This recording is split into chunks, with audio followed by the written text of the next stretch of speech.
మీ ఇంట్లో కార్ని రెంట్కిచ్చి డబ్బు సంపాదించాలనుకుంటున్నారా? అయితే వెంటనే ఈ నెంబర్కి కాల్ చేయండి. నమస్తే, వెల్కమ్ టు సుమన్ టీవీ. నేను మీ సంజయ్. ఈరోజు మనతో పాటు ఉన్నారు motivational speaker and language trainer Vijaya Bangaru garu. మ్యామ్తో మాట్లాడి బెంగళూరులో జరిగిన సాఫ్ట్వేర్ ఉద్యోగి ఇన్సిడెంట్ గురించి కొన్ని విషయాలు తెలుసుకుందాం.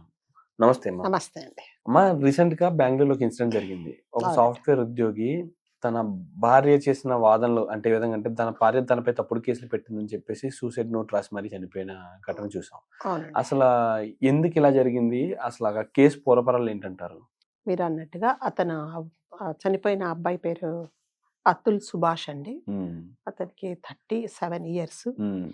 అంటే ఒక 4-5 ఇయర్స్ ఎగో పెళ్ళైనట్టున్నది వాళ్ళకి. వాళ్ళకి ఒక 3 ఇయర్స్ అబ్బాయి కూడా ఉన్నాడు.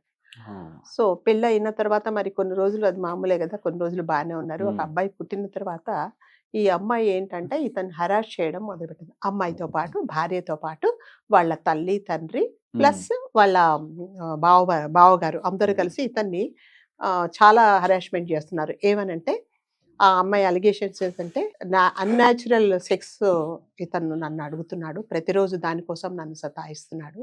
దాని తర్వాత నన్ను ప్రతిరోజు కొడుతున్నాడు, ప్లస్ డౌరీ తీసుకురమ్మని చెప్పేసి నా మీద చాలా నన్ను వైలెన్స్ చేస్తున్నాడు నా మీద. సో నేను ఇతనితో ఉండను అని చెప్పేసి ఆమె డైవర్స్ కోసం అప్లై చేసిన తర్వాత ఇతను ఏం చేశాడంటే ఇవన్నీ ఫాల్స్ కేసెస్. నేను ఏ రోజు ఆమెను డౌరీ గురించి కానీ వేరే విషయాల గురించి కానీ నేను ఆమెను హరాస్ చేయలేదు అని చాలాసార్లు కోర్టు వాళ్ళకి చెప్పుకున్నాడు. వీళ్ళు డైవర్స్ అప్లై చేసి కొన్ని రోజుల తర్వాత వీళ్ళ మదర్ ఏవైతే ఉన్నారో ఆవిడ ఏమనిందంటే, నువ్వు ఇంకా చనిపోలేదా, ఎప్పుడు సూసైడ్ చేసుకుంటావు అనేది పాపం అతన్ని ప్రొవోక్ చేసింది అనమాట. అంటే ఎవరు, వీళ్ళ అత్తగారు, సుభాష్ వాళ్ళ అత్తగారు, అంటే ఈవిడ అమ్మగారు అనమాట. సో అతనికి చాలా బాధ కలిగింది. అరే నా తప్పు ఏమి లేదు కదా, నేను అట్లాంటివన్నీ ఏమి చేయలేదు అని చెప్పేసి సరే. దాని తర్వాత ఫైనల్గా డివోర్స్ వచ్చిన తర్వాత ఏమైందంటే ప్రతి నెల అతను 40,000 రూపీస్ ఈమెకి భరణం అంటారు, మెయింటెనెన్స్ కోసం ఇచ్చేవాడు. సో అది కాకుండా తను ఏం చేసిందంటే అది నాకు సరిపోవటం లేదు, నాకు ఫస్ట్ 1 crore అడిగింది, 2 అనింది, దాని తర్వాత షీ డిమాండెడ్ 3 crores. దానితో పాటు ఏం చేసిందంటే ఒకవేళ ఇప్పుడు ఈమెకి ఎంత ప్రేమ ఉంటుందో వాళ్ళ అబ్బాయి మీద తనకు కూడా ఆటోమేటిక్గా అంతనే ప్రేమ ఉంటుంది. సో అబ్బాయిని చూడడానికి కూడా నువ్వు అబ్బాయిని చూడాలి అంటే 1,00,000 రూపాయలు ఇస్తే వచ్చి చూడు 1 గంట అలాంటి పెట్టింది. సో అతను పాపం ఆ హరాస్మెంట్ తట్టుకోలేకపోయాడు. జడ్జి గారికి కూడా చెప్పాడు, సార్ నా పరిస్థితి ఇది అంటే అతని allegation, I don't know how far it is correct. So judge గారు కూడా నీకు ఫేవర్గా మేము చెప్పాలి అంటే ఒక 5 lakhs ఇవ్వాలి అని అడిగినట్టు అతను చెప్పాడు. సో అది మనకి ప్రూఫ్ ఏం లేదు, అతను చెప్పిందే మనం కూడా మాట్లాడుతున్నాం. సూసైడ్ నోట్ దాదాపు 80 నిమిషాలు అంటే 1 hour, more than 1 hour 24 pages suicide note రాశాడు. 1 hour వీడియో రికార్డ్ చేస్తాడు, సెల్ఫీ వీడియో రికార్డ్ చేసి ఒక 2 days ఎగో హ్యాంగ్ చేసుకొని చనిపోయాడు అనమాట. అంటే ఇంకొకటి, అతను హ్యాంగ్ చేసుకున్న తర్వాత ఏం చేశాడంటే అతను ఒక బోర్డు పెట్టుకున్నాడు, ఏమనంటే జస్టిస్ ఇస్ డ్యూ, అంటే ఇంకా నాకు న్యాయం జరగలేదు, సో న్యాయం ధర్మం కోసం నేను వెయిట్ చేస్తున్నాను.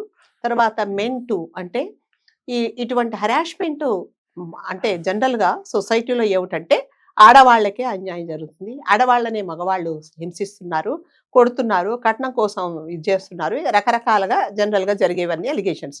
కానీ మగవాళ్లకు కూడా ఇలా జరుగుతుంది అనేసి అతను ఒక మెంటు అని కూడా రాసుకొని పాపం చనిపోయాడు అనమాట. ఇలాంటి సందర్భాలు జరిగినప్పుడు అప్పుడప్పుడు అనిపిస్తుంటుందమ్మా, అసలు మగవాళ్ళకి అసలు ఏ చట్టాలు లేవా, మగవాళ్ళకి అరెస్ట్మెంట్లు అనేవి జరగవా, మగవాళ్ళకి కూడా న్యాయం జరగదా? తప్పకుండా, అవునండి.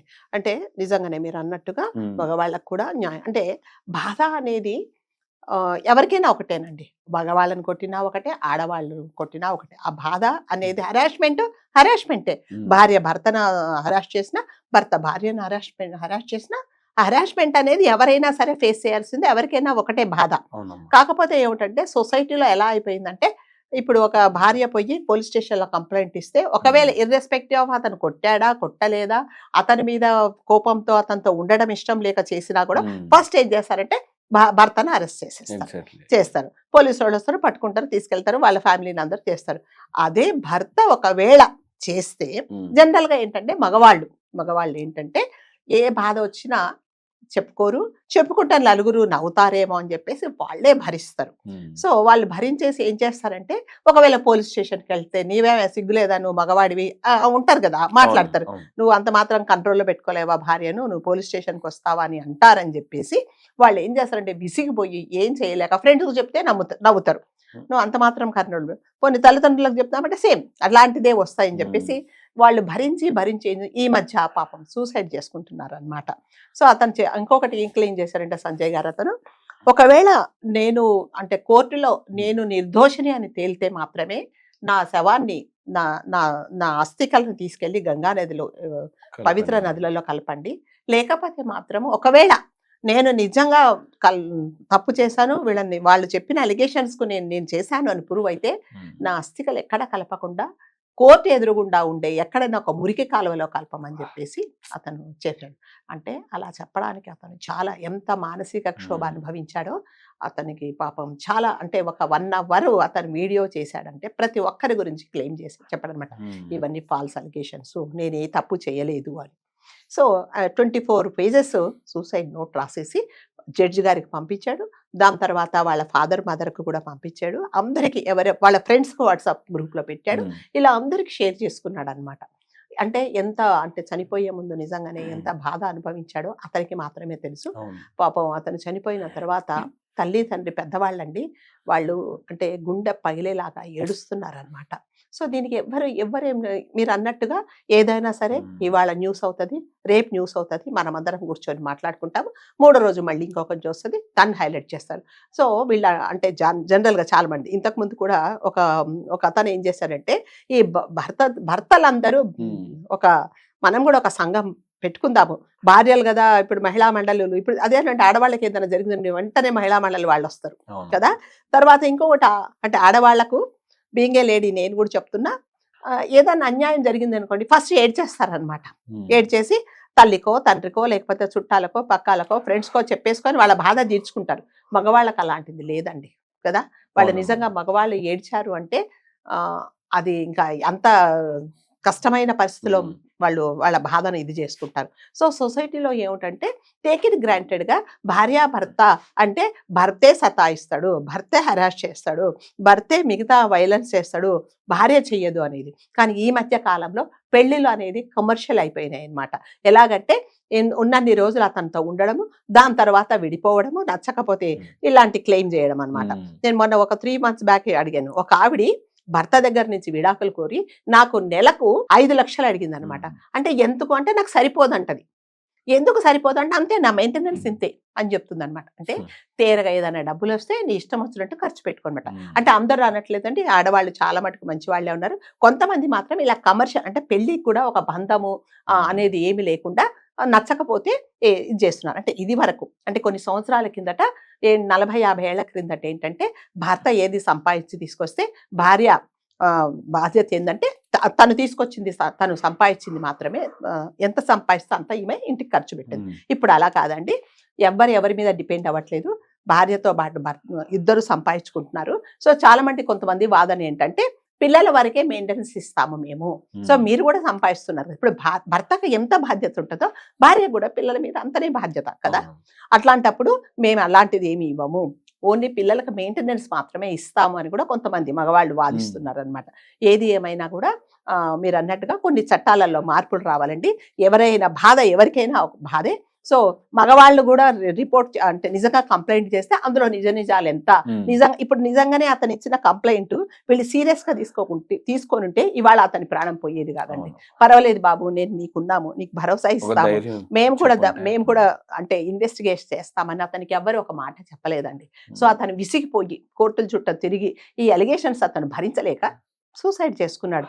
సో పోలీసులు వాళ్ళు కానీ సొసైటీలో కూడా కొంతమంది ఏంటంటే మగవాళ్లే సతాయిస్తారని ఏం లేదండి, ఆడవాళ్ళు కూడా ఈ మధ్య అట్లా తయారైపోతున్నారు. ఐఎమ్ సారీ టు సే, కొంతమంది చాలా మంది కమర్షియల్ గా తయారైపోయి ఎంతసేపు వచ్చి వాళ్ళ దగ్గర డబ్బులే గుంజుకుంటున్నారు. సో ఇది ఒక వ్యాపారం లాగా అయిపోయింది అనమాట. సో ఎటువంటి బంధిత్వాలు ఏమీ లేదు, ఉన్నన్ని రోజులు ఉంటున్నారు, లేకపోతే లేదు. ఇంకొకటి ఏంటంటే భార్యలు ఎంతసేపు వచ్చి భర్త నేను 1,00,000 సంపాదించినా కూడా నా డబ్బులో నుంచి నేను 1 రూపాయి ఖర్చు పెట్టను, నా బ్యాంక్ బ్యాలెన్స్ ఏంటో నీకు చెప్పను, నా పాస్వర్డ్ ఏంటో చెప్పను, నేనేం చెప్పను. భర్తగా నీదే బాధ్యత, నువ్వే చూడాలి. నా డబ్బుల మీద నాకే అధికారం, కానీ నీ డబ్బుల మీద మాత్రం నాకు అధికారం. అలా చేస్తున్నాను అనమాట. అది కాదు కదా. భార్యాభర్తలు అంటే ఇద్దరు సరిసమానంగా రెస్పాన్సిబిలిటీస్ పంచుకోవాలి కదా. హక్కులు ఎలాగుంటాయో బాధ్యతలు కూడా ఉంటాయి. ఎవరైతే హక్కుల గురించి మాట్లాడతారో వాళ్ళకి కంపల్సరీగా బాధ్యతలు కూడా ఉంటాయి.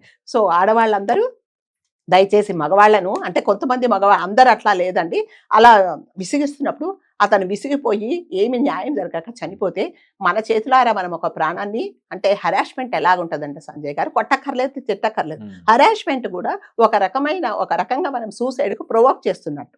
భరించే వాళ్ళు ఎంతసేపు భరిస్తారండి. భరించలేనప్పుడు ఏం చేస్తారు, ఎక్కడ న్యాయం జరగట్లేదు ఎవరికైనా చెప్తే నవ్వుతారు.